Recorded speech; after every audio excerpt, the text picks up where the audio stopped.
बिस्मिल्लाहिर्रहमानिर्रहीम। अस्सलाम वालेकुम। सादा लोग सादा ज़िंदगी में हम आपको खुश आमदीद कहते हैं। उम्मीद करती हूँ मेरे तमाम देखने वाले खैर ऑफिस से होंगे।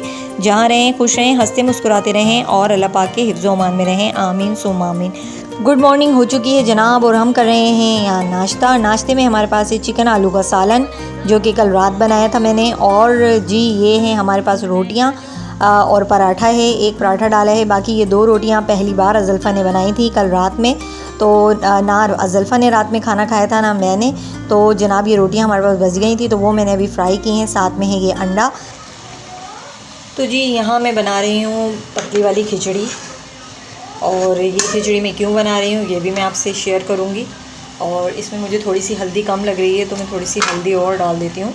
ये इरफान के लिए बन रही है खिचड़ी, और अभी मैं इसमें थोड़ा सा पानी डालती हूँ ताकि ये हल्दी जो है इसमें मिक्स हो जाए।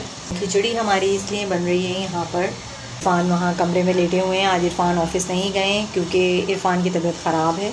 और जनाब मैं अपने और अज़ल्फ़ा के लिए बना रही हूँ अरवी की कतलियाँ जो कि मुझे बहुत पसंद हैं, और ये मैं दूसरी मरतबा बना रही हूँ। इससे पहले मैंने अरवी जो है वो गोश्त के साथ बनाई है, चिकन के या बीफ के। ये दूसरी बार मैं कतलियाँ बना रही हूँ। बहुत मज़े की बनी थी जो मैंने बनाई थी अपनी भाभी से पूछ के। भाभी की रेसिपी से ही बनाऊँगी मैं ये, और मैं आपको बताती हूँ अभी कि क्या हुआ है इरफान को। जुमे वाले दिन अचानक इरफान ऑफ़िस से घर आ गए और बहुत ज़्यादा परेशान थे। तो मैंने पूछा क्या हुआ, अल्लाह खैर करे। तो इरफान ने कहा कि मुझे ना बहुत तकलीफ़ हो रही है और मैं डॉक्टर के पास जा रहा हूँ। जब इरफान डॉक्टर के पास से वापस आए तो डॉक्टर ने बताया कि इरफान को इन्फेक्शन हुआ है, जिससे इरफान की यूरिन से ब्लड आ रहा था। और को जो है ना डॉक्टर ने कहा कि आप रेस्ट करो, मैं थोड़ी देर में आके ना घर में ही ड्रिप लगा दूँगा। तो हमने काफ़ी वेट किया, फिर डॉक्टर को फ़ोन भी किया। शाम हो गई थी, 6 बज गए थे। तो डॉक्टर ने कहा कि अभी पेशेंट मेरे पास बहुत ज़्यादा हैं, तो मैं तकरीबन 8 बजे सवा 8 बजे तक आपके पास आता हूँ और घर में ही आपको ड्रिप लगा दूँगा। और डॉक्टर ने कहा कि इरफान को पतली ग़िज़ा देनी है, तो इसीलिए मैंने इरफान के लिए पतली खिचड़ी बनाई है और उसमें अब मैं बघार लगा दूँगी सिर्फ ज़ीरे और प्याज का।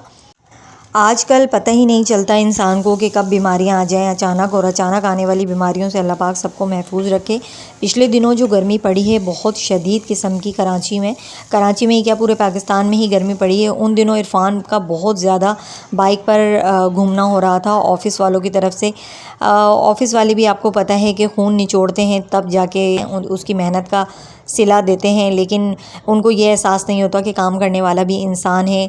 जिस वक्त बहुत ज़्यादा गर्मी थी उस वक्त इरफान धूप में बाइक पर फिर रहे होते थे, और जब दोपहर में खाना खाने आते थे तो उनकी हालत देखकर मुझे बहुत अफसोस होता था कि सामने वाले को एहसास ही नहीं होता कि ये बंदा भी तो इंसान है, इसके घर में भी तो बीवी बच्चे हैं। लेकिन आजकल एहसास जो है ना वो बिल्कुल ख़त्म हो चुका है। सुबह इरफान जो 9 बजे घर से निकलते हैं ऑफ़िस के लिए, रात 11 बजे ही घर में आते हैं।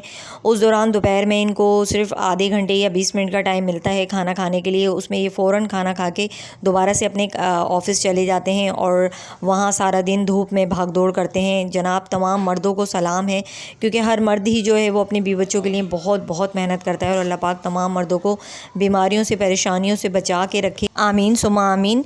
क्योंकि अल्लाह पाक की ज़ात के बाद एक औरत का सिर्फ़ और सिर्फ उसका शौहर ही सहारा होता है जो हर तरह का तहफ़्फ़ुज़ फ़राहम करता है उसे। और जनाब यहाँ मैं दिखा रही थी कि 5 दिन हो गए हैं, और बल्कि 1 हफ़्ता हो गया है हमारा पानी नहीं आया है। पानी की सारी बोतलें ख़त्म हो चुकी हैं, किचन के यूज़ की भी और पानी पीने वाली भी, जो हम लोग रेगुलर पानी पीते हैं तो वो तमाम पानी ख़त्म हो गया। और इतनी ज़्यादा परेशानी हो रही है पूरे कराची में। हब डैम की तरफ से कोई मसला हुआ है, लाइन वगैरह कोई टूटी है, जिसकी वजह से पूरे कराची को पानी की क़िल्लत का सामना करना पड़ रहा है।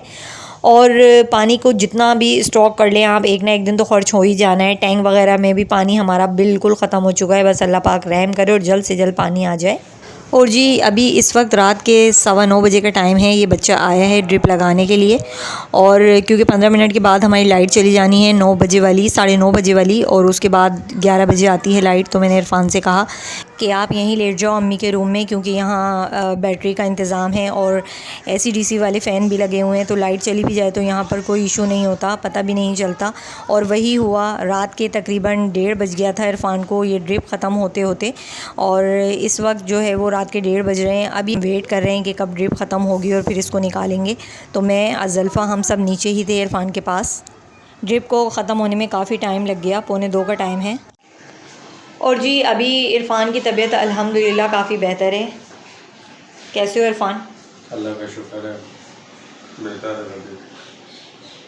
तो अल्हम्दुलिल्लाह जी ड्रिप लगने से काफ़ी फ़ायदा हुआ है और टैबलेट वगैरह भी थी तो वो बर वक्त खाई हैं इरफान ने। और दवाइयाँ खाने से फ़र्क पड़ा? दवाइयाँ एंटीबायोटिक दी थी जो, लेकिन थी बहुत हार्ड, उससे पेट में ऐसा गरम गरम हो गया।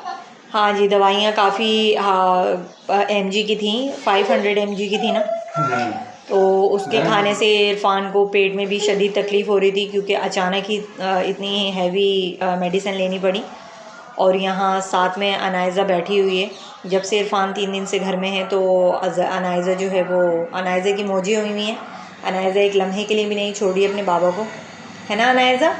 बाबा की तबीयत ख़राब थी।